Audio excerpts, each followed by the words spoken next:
نحمده ونصلي على رسوله الكريم اما بعد فاعوذ بالله من الشیطان الرجیم بسم اللہ الرحمن الرحیم۔ حضور اقدس صلی اللہ علیہ وسلم ارشاد فرماتے ہیں کہ خود حق تعالی شانہ اور اس کے ملائکہ سحری کھانے والوں پر رحمت نازل فرماتے ہیں۔ کس قدر اللہ جل شانہ کا احسان و انعام ہے کہ جو اس سے پہلے کھانے کا اہتمام ہوتا ہے، جس کو لوگ کھاتے ہیں، اس کو سحری جو کہتے ہیں، اللہ تبارک و تعالیٰ نے اس سحری کو جو ہے امت کے لیے ثواب اور اجر کی چیز بنا دیا، اور اس میں بھی مسلمانوں کو اجر دیا جاتا ہے۔ سحری کھانے میں مسلمانوں کے لیے اللہ تبارک و تعالیٰ نے اس کو جو ہے ثواب اور اجر کی چیز بنایا، اور یہ کہ سحری کھانے پر اللہ تبارک و تعالیٰ کی طرف سے اجر و ثواب دیا جاتا ہے۔ علامہ عینی رحمہ اللہ نے اس کی فضیلتوں کے بارے میں 17 صحابہ کرام کی روایتیں نقل کی ہیں، یعنی فضیلت کے بارے میں علامہ عینی رحمہ اللہ نے 17 صحابہ کرام کی روایتیں نقل کی ہیں، اور سحری کے مستحب ہونے پر اجماع نقل کیا ہے، اور بہت سے لوگ کاہلی کی وجہ سے اس کی فضیلت سے محروم رہ جاتے ہیں۔ جیسا کہ نبی کریم صلی اللہ علیہ وسلم کا ارشاد ہے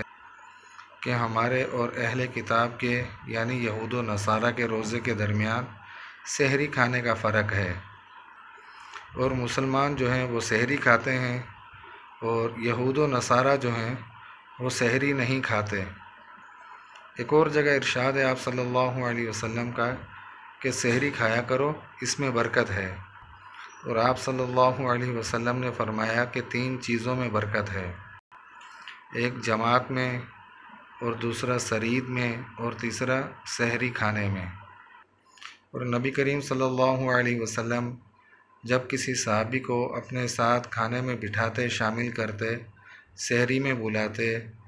تو آپ صلی اللہ علیہ وسلم یوں نہیں فرماتے اس کو کہ آ جاؤ سحری کھا لو، بلکہ آپ صلی اللہ علیہ وسلم یوں فرماتے کہ آؤ سحری کھاؤ، اور یعنی برکت والا کھانا کھاؤ، یعنی سحری کھا کر روزے پر قوت حاصل کرو، اور دوپہر کو سو کر صبح تہجد میں اٹھنے کی مدد طلب کرے انسان، کہ دوپہر کو اگر تھوڑی دیر آرام کر لے گا انسان تو اس سے کس چیز میں مدد ہوگی؟ صبح تہجد میں اٹھنے کی۔ تو اس وجہ سے کیا کہ انسان کو تھوڑی دیر دوپہر کو بھی آرام کر لینا چاہیے، اور اس کی وجہ سے کیا انسان کو ایک تقویت ملے گی، جس کی وجہ سے انسان کو تہجد میں اٹھنے میں، تہجد میں جاگنے میں انسان کو آسانی رہے گی۔ حضرت عبداللہ بن حارث رضی اللہ تعالی عنہ ایک صحابی سے نقل کرتے ہیں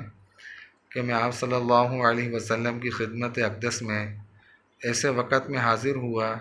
کہ آپ صلی اللہ علیہ وسلم سحری نوش فرما رہے تھے۔ آپ صلی اللہ علیہ وسلم نے فرمایا کہ یہ ایک برکت کی چیز ہے، اللہ تبارک و تعالیٰ کی طرف سے تم کو عطا کی گئی ہے، اس کو کبھی مت چھوڑنا۔ آپ صلی اللہ علیہ وسلم نے سحری کے لیے ترغیب فرمائی ہے، خواہ ایک چھہارا ہی کیوں نہ ہو، اس سے کیا ہے کہ انسان کو ایک تقویت ملے گی، اور یہ کہ اس کے اوپر ایک نام ہوگا کہ سحری کی ہے۔ خواہ کچھ بھی کھائے انسان، جتنا تھوڑا بھی کھائے یا زیادہ بھی کھائے، لیکن انسان کو ایک سحری کرنی چاہیے، جس سے کیا کہ انسان کو روزے کے اندر تقویت ملتی ہے۔ خواہ انسان ایک چھہارے سے روزہ رکھے یا ایک گھونٹ پانی پی کر، لیکن انسان کو سحری کرنی چاہیے، تاکہ برکت والا کھانا جو ہے، جس کے بارے میں آپ صلی اللہ علیہ وسلم نے فرمایا کہ برکت کی چیز ہے، اور یہ کہ اللہ تبارک و تعالیٰ کی طرف سے عطا کردہ ہے تم لوگوں کو، انسان کو جو ہے مسلمانوں کو ضرور سحری کرنی چاہیے۔ انسان جو ہے مسلمان وہ پیٹ بھر کر حد سے زیادہ سحری نہ کرے، کہ جس کی وجہ سے انسان کو کیا کہ ایک نیند کا غلبہ رہے انسان کے اوپر، یا سستی کاہلی کا شکار ہو انسان، کہ جس کی وجہ سے پیٹ بھر کر کھانے کی وجہ سے کہ سحری کی جو برکات ہے وہی فوت ہو جائیں کہیں۔ ایسا نہیں کرنا چاہیے انسان کو، کہ انسان اتنا کھائے کہ جس کی وجہ سے انسان چل پھر بھی سکے، اور عبادت وغیرہ بھی کر سکے۔ ایسا نہ ہو کہ انسان پیٹ بھر کر کھانا کھائے اور پھر اس کے بعد انسان جو ہے وہ نماز سے بھی غافل ہو کر جو ہے وہ سویا رہے، چلنے پھرنے سے بھی انسان قاصر ہو، ایسا نہ ہو، بلکہ جو اسے برکت کا کھانا بتلایا گیا کہ انسان جو ہے وہ عبادت کے اندر اس کو اور روزے کے اندر کیا انسان کو تقویت ملے۔ جب انسان کا پیٹ بھرا ہوا ہوگا اس سے کیا کہ شہوات جو ہیں وہ غالب ہوں گی انسان کے اوپر، اور یہ کہ روزہ خراب ہونے کا اندیشہ ہوگا انسان کو، کہیں ایسا نہ ہو کہ زیادہ کھانے کی وجہ سے انسان لغویات یا شہوات کے اندر مبتلا ہو کر جو ہے وہ روزہ ہی خراب کر بیٹھے۔ تو اس وجہ سے کیا ہے کہ مسلمان کو یہ چاہیے کہ اعتدال پسندی اختیار کرے، کہ جتنا زیادہ کم سے کم ہو سکے انسان سے کہ اتنا کم کھائے انسان سحری کے اندر۔ یہ بھی نہ ہو کہ بالکل پانی کا ایک گھونٹ پی کر یا پھر کیا کہ پانی کا ایک گلاس پی کر انسان سحری کر رہا ہو، یہ نہ ہو، بلکہ یہ کہ اعتدال پسندی کے ساتھ انسان اتنا کھانا کھائے کہ جس کی وجہ سے انسان چل پھر بھی سکے، اور یہ کہ اپنی عبادات جو ہیں وہ بھی کر سکے، قرآن پاک کی تلاوت وغیرہ بھی کر سکے، جو ذکر و اذکار کرنے ہیں انسان نے مسلمان نے بیٹھ کر وہ بھی کر سکے، اور جتنی بھی عبادات ہیں اس کے اندر بھی انسان کو کیا کہ دل جمی نصیب ہو، اور یہ کہ دھیان کے ساتھ انسان جو ہے وہ اللہ تبارک و تعالیٰ کا ذکر کرنے والا ہو۔ جب انسان کا پیٹ بھرا ہوا ہوگا تو اس صورت کے اندر کیا ہے کہ انسان کو عبادت کرنے میں مزہ نہیں آئے گا، بلکہ انسان کے اوپر سستی، کاہلی اور غفلت کی چادر جو ہے وہ پڑ جائے گی۔ پھر انسان یہ کوشش کرے گا کہ جتنا جلدی ہو سکے ان چیزوں سے جان چھڑا کر اور دوسرے کاموں کی طرف جو ہے وہ لگا جائے۔ پھر انسان کو عبادت کرنے میں مزہ نہیں آئے گا، اور نہ عبادت انسان سے ہو سکے گی،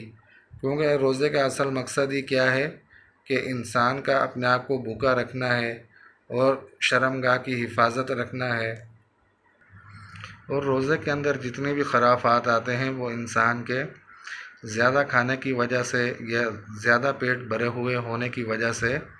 انسان کے روزے کے اندر کیا مختلف قسم کی خرابیاں پیدا ہوتی ہیں۔